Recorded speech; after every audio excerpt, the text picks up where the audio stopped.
The Inca, a Southern American civilization located in the Andes Mountains, mostly in modern-day Peru. One of the most powerful Native American empires, they ruled the Andes until the Spanish Empire discovered them and took over the continent.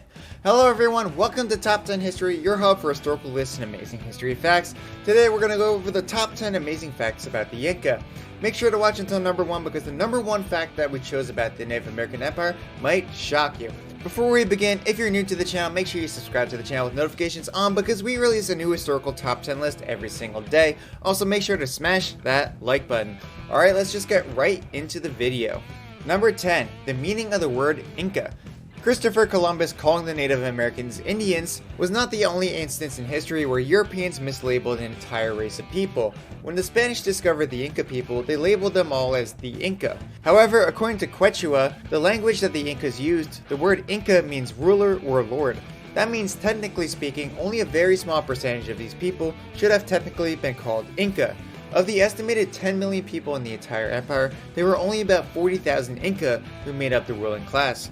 However, the Spanish instead labeled the entire race of people as the Inca, and unfortunately, that slight inaccuracy carried over throughout the centuries. Just how we sometimes still refer to Native Americans as Indians, it's a mistake that somehow is still here to stay. They had very impressive infrastructure. For the time period, the Inca had a very incredible network of roads, which is even more impressive being that their entire network is built on top of the Andes Mountains. Their entire road system is over 25,000 miles of road, making them able to communicate across the entire length of the continent. The Inca were also known for their bridges that allowed people to cross canyons and gorges, which is a common feature in a mountain-based civilization. Some of these bridges are still maintained today, such as the Cacha Chaca Bridge near Huinchuri, Peru. You could say that roads was the trademark specialty of the Inca people, with roads stretching from Chile to Colombia, a length of over 3,000 miles.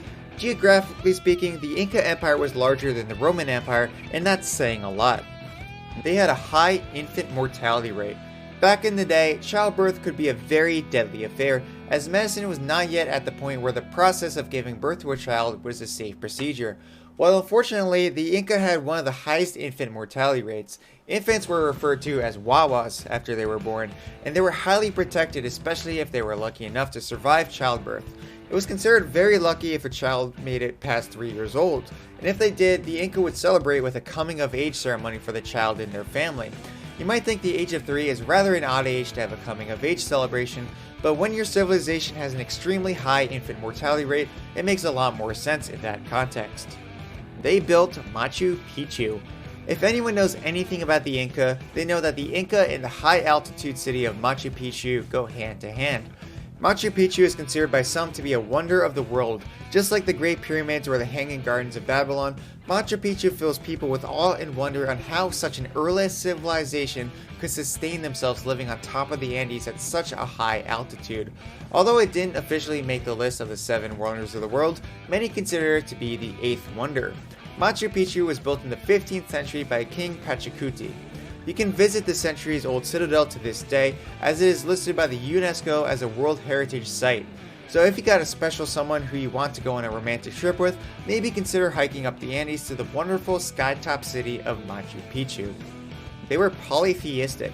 There are 2 main types of religions. We have monotheistic religions, which involve the belief in a singular deity, and there are polytheistics, meaning followers worship multiple gods and or goddesses. The religion that the Inca followed was a polytheistic religion, meaning the Inca had many gods or goddesses that they worshipped. And they were very spiritual and deeply believed that these gods and goddesses had controls over their daily lives. Much like the pharaohs of ancient Egypt, the Inca believed that their ruler, or the Sapa Inca, was a half-human, half-god. The Inca would often gift their gods with human sacrifices, believing that this would please the gods and grant the people a better harvest.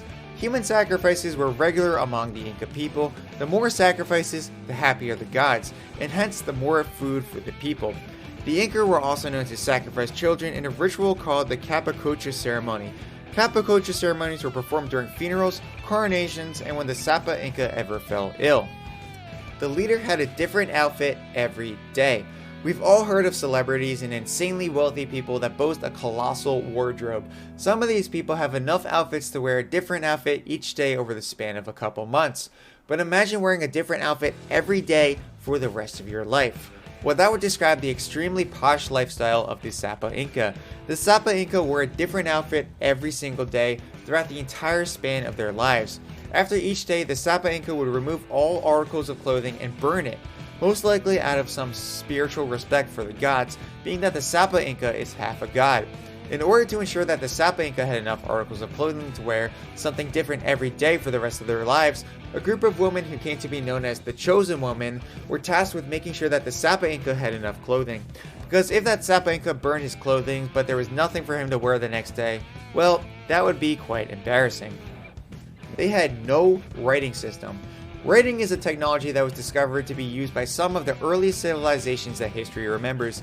Examples include the ancient Egyptians who used hieroglyphics as their writing system, and the ancient Mesopotamians who used cuneiform, which was sketched into clay tablets. However, the Inca civilization isn't nearly as old as the ancient Egyptian and Mesopotamian civilizations, having only dated back to about 1438 AD. However, despite being a relatively young civilization, they never had a writing system.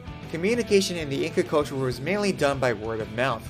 However, they did have a system that sort of came close to a writing system. In order to maintain their records, they used strings to represent the quantity of certain items. This system was called quipu, and it is one of the only ways the Inca kept records on anything, using the knotted strings to symbolize certain information. However, unlike with writing, strings will eventually erode and wear down. Number 3. The Inca military. As you can imagine, the Inca were very skilled at navigating through rough terrains, being that they were a mountainous people. Not to mention the high altitudes increased their battlefield endurance compared to tribes who lived in lower altitudes. But what's even more interesting about the Inca military is how organized they were. The Incan military were divided up based on the decimal system. A squadron of Inca soldiers consisted of 10 men. 10 of the squadrons made up a squad of 100 men. Then 10 squads made up a troop of 1,000 soldiers, and then 10 troops made up an army of 10,000 soldiers, and then the Sapa Inca was ultimately in charge of everyone. He was the equivalent to a present-day commander-in-chief.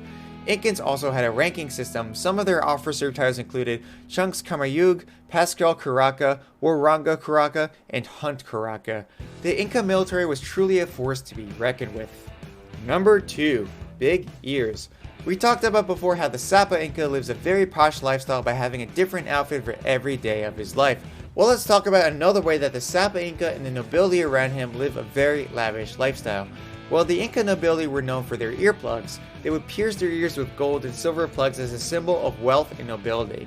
However, being the Sapa Inca and the very extra godly person that they are, they took a step further. They would decorate their ears with very big and heavy plugs, which would inevitably stretch their ears out, creating a very iconic and unique look.